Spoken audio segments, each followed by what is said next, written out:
Olá, meu amigo, minha amiga, aqui comigo você já vai direto ao assunto. Que a paz do Senhor esteja no seu coração.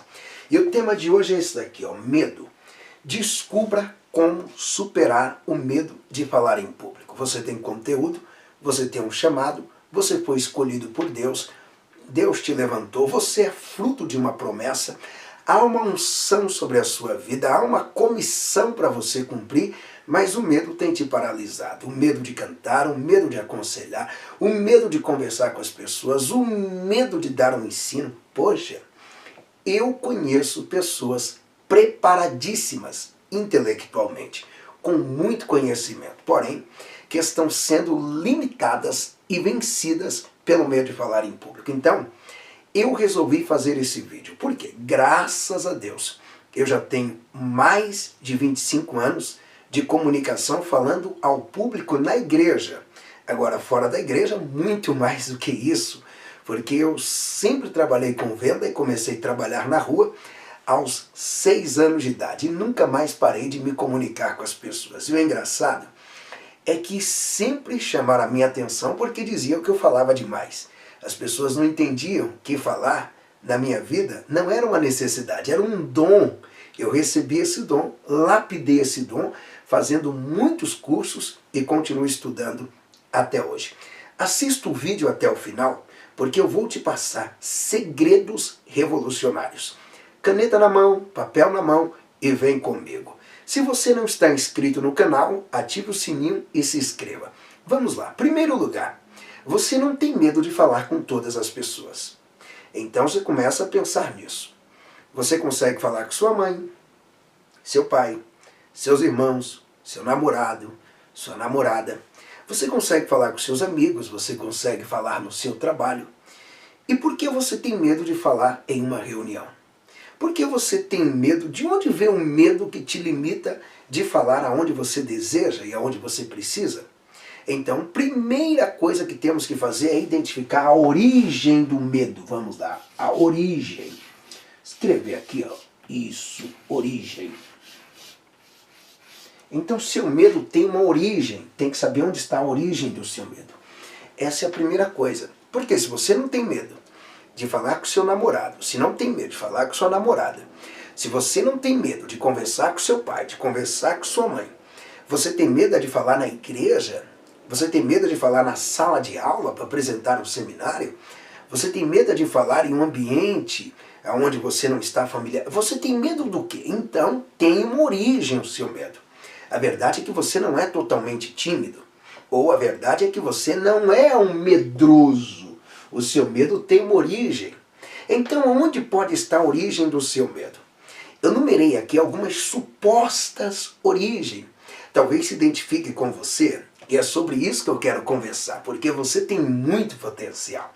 Você é alguém muito inteligente, está disposto a vencer, e eu não tenho dúvida de que você é um grande vencedor, e dentro de você há um grande comunicador, e esse comunicador está sendo empoderado agora. Escute, primeira coisa que pode gerar medo, ó. A origem do medo às vezes está no ambiente, ó. Ambiente. Às vezes seu medo está aqui, ó, ambiente. Não é em todos os lugares. Se você consegue conversar com seu pai, consegue conversar com sua mãe, com a sua namorada, com seus amigos, com a família, então seu medo está relacionado a algum ambiente. Que ambiente? Aquele ambiente que você não conhece. Aquele ambiente que não é familiar seu. Aquele ambiente como o púlpito da igreja, que você não está acostumado a subir lá. Você não está acostumado a estar lá. Então, logicamente, que o medo pode surgir nessas ocasiões. Aquele ambiente como a sala de reunião da empresa, você não está acostumado a ir naquela sala. Então, se você não está acostumado, você não está familiarizado com o ambiente. Então, eu vou te dar uma dica. Se você sabe que vai pregar na sua igreja, primeira coisa que você vai fazer, você vai pedir para que alguém libere que você esteja no púlpito da igreja treinando antes. Pastor, como treinando? Fazendo a leitura bíblica naquele púlpito, se acostumando com aquele púlpito, olhando aquele púlpito, olhando o ambiente. Se você vai estar falando na sala de reunião da empresa, entre lá sozinho, ou então entre com seus amigos e simule que você está falando, para já ir familiarizando com o ambiente. Escute isso. Pesquisas foram feitas e chegaram à conclusão que o nosso cérebro, ele não sabe diferenciar a realidade do imaginário. Então, se você imagina que está na sala de reunião da empresa, falando para 10 pessoas, o seu cérebro entende que você está falando para 10 pessoas. Se você imagina que já está no púlpito da igreja pregando em um grande culto, seu cérebro já imagina que você está em um grande culto. Então, quando você estiver no púlpito da igreja, treinando, se familiarizando com aquele ambiente, o que vai acontecer? Seu cérebro vai assimilar que aquele ambiente também é familiar para você. Familiar. O ambiente é importante. Você acha que por que Jesus ficou aqui cerca de 30 anos sem pregar? Porque ele ficou se familiarizando com o ambiente, olhando o ambiente, prestando atenção no ambiente. Aquele templo que Jesus entrou e tirou de lá os cambistas, ele conheceu aquele templo na infância. Aqueles ambientes por onde Jesus passava, ele já estava familiarizado de andar por lá, acompanhar os seus pais, estar em Jerusalém nas festas. Aonde ele morreu naquela cidade, ele já conhecia, ele estava familiarizado. Então você tem que se familiarizar com o ambiente, se acostumar com o ambiente. Chega mais cedo no ambiente, observa o ambiente, analisa o ambiente, como as coisas funcionam nesse ambiente. Terceiro lugar, às vezes, o seu problema não é o ambiente. Não. Seu problema, às vezes, são as pessoas que estão no ambiente. Pessoas. Por isso que eu admiro Jesus quando o assunto é comunicação. Ninguém entende de comunicação como ele. As pessoas podem te gerar, sim, essas coisas. Medo. As pessoas podem te gerar medo. Por exemplo, às vezes, você está em um ambiente que você não conhece as pessoas são estranhas para você. Logicamente que nesse ambiente você vai ter medo. É mais propício que você tenha medo nesses ambientes. Onde você não conhece as pessoas, você chega sozinho, solitário. Quantas vezes, antes de eu ir falar em algum local, eu localizo os meus amigos que estão na redondeza e peço para que vá comigo. Porque quando eu tenho pessoas ao meu lado que me apoiam, fica tudo mais fácil. Pastor, isso é bíblico? Lógico que é bíblico. Porque o profeta andava com moço, seu companheiro, seu ajudante. Porque Jesus pediu para ir de 2 em 2, no mínimo. E é engraçado que 2 é o mínimo, porque Jesus não andava ele mais um. Não. Uma das forças da estratégia que Jesus usava é que ele já andava com 12. Fora os 12, tinha 70. 82 pessoas chegando no ambiente. Você já imaginou que é você chegar com 12 amigos em uma reunião e os 12 amigos assentados em posição estratégica, te olhando com um olhar de aprovação, te olhando, te motivando, te olhando e te incentivando? Isso é poderoso. A próxima vez que você for falar em público, leve os seus amigos. Porque lá vai ter outras pessoas, mas os seus amigos te dão ânimo. E se você for pregar, leve intercessores. Pessoas que vão estarem orando enquanto você prega. Pessoas que vão estarem com joelhos no chão, se puder. Porque na igreja que eu congreguei durante a minha adolescência, durante a pregação, o pastor deslocava uma equipe para uma sala de oração. Então, enquanto ele pregava, alguém estava orando. É importante que os seus amigos estejam orando, estejam clamando, intercedendo, com um olhar motivador, o olhar cheio de Deus. É importante que você saiba vencer isso.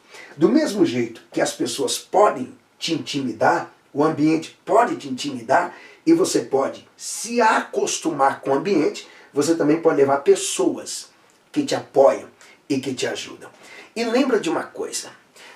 Pastor, mas eu estou num ambiente, chegou um pregador melhor do que eu? Sempre vai haver pregadores melhor do que você, melhor do que eu, e melhor do que o melhor pregador que você conhece. Sempre haverá ensinadores que sabem mais do que eu, mais do que você, e mais do que muitos mestres que nós conhecemos. E o que eu faço? O que eu faço diante dessa situação? Primeiro, entenda. Se chamaram você, Deus aprovou que é para você. Segundo, as pessoas querem ouvir você. Elas não querem ouvir o outro. Elas querem ouvir você. Abra sua boca e permita que as pessoas sejam abençoadas através da sua voz. Permita que Deus te use. Quarta coisa que costuma gerar medo. Essa daqui, ó. Tema. Você tem que estar familiarizado com isso daqui, ó. Tema. O tema. Porque às vezes o seu medo não é do ambiente e nem das pessoas. É porque você não domina o tema. Você não entende do tema.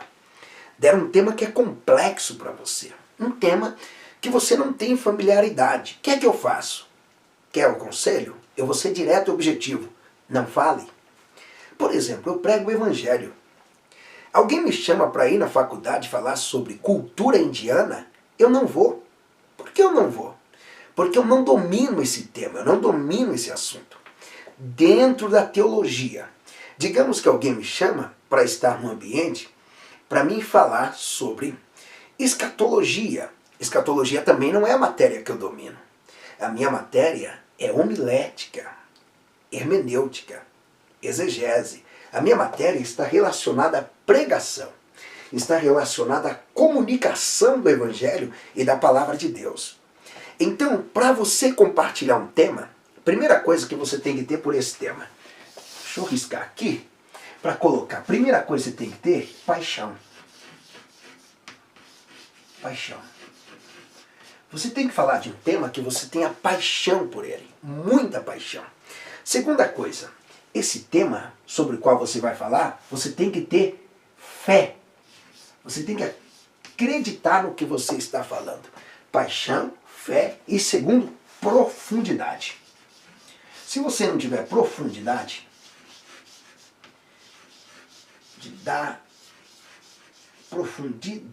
pronto. Se você não tiver profundidade, não fala. Não fala. Porque você não pode falar sobre um tema sobre o qual você não tenha profundidade. Agora, se mandou um tema que você tem paixão por ele, fé. Porque se você está falando de algo que você não acredita, as pessoas vão perceberem. Para que você vai pregar milagres se você não acredita em milagres? As pessoas vão perceberem. Para que você vai pregar o arrebatamento da igreja se você não crê no arrebatamento? Se você não está preparado, porque você não tem uma aliança com Jesus?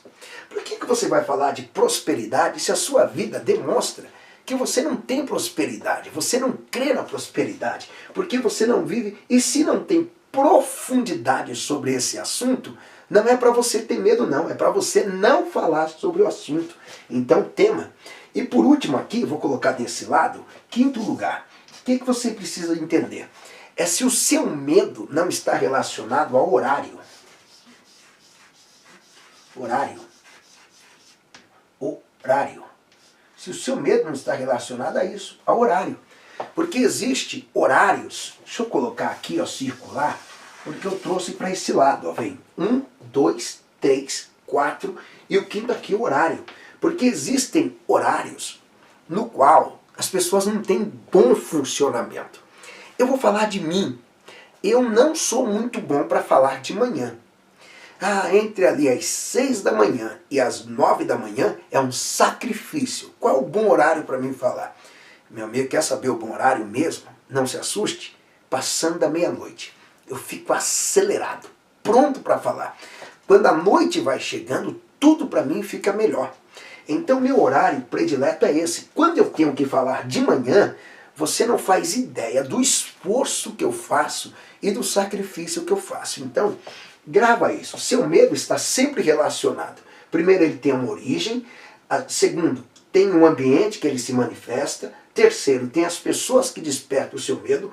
Quarto, um tema. E quinto, um horário. Então, resolva essas coisas e você já vai estar encaminhado para vencer o medo. Se deseja estudar comigo, me chama.